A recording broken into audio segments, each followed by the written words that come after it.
ലോക്സഭാ തിരഞ്ഞെടുപ്പിലെ ഞെട്ടൽ മാറും മുൻപ് ബി.ജെ.പിക്ക് തിരിച്ചടി സമ്മാനിച്ച് ഉപതെരഞ്ഞെടുപ്പ് ഫലങ്ങളും. മറ്റു പാർട്ടികളിലെ എം.എൽ.എമാരെ രാജിവെപ്പിച്ച് 6 ഇടത്താണ് ബി.ജെ.പി ഉപതെരഞ്ഞെടുപ്പിന് കളമൊരുക്കിയത്.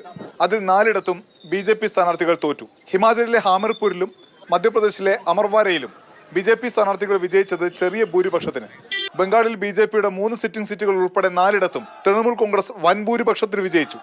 ബി.ജെ.പിയെ ജനം കഴിയൊഴിഞ്ഞതിന്റെ വ്യക്തമായ കാഴ്ചയെന്ന് കോൺഗ്രസ്.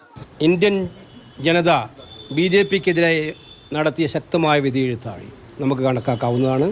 ഇത് മോദി സർക്കാരിൻ്റെ മുഖത്തേറ്റ കനത്ത പ്രഹരമാണ് ഈ ഒരു തിരഞ്ഞെടുപ്പ് ഫലം. ഹിമാചലിലെ 3-ൽ 2 സീറ്റും ജയിച്ച കോൺഗ്രസ് സർക്കാരിനെ താഴെ ഇറക്കാനുള്ള ബി.ജെ.പി ശ്രമം കൂടിയാണ് അതിജീവിച്ചത്.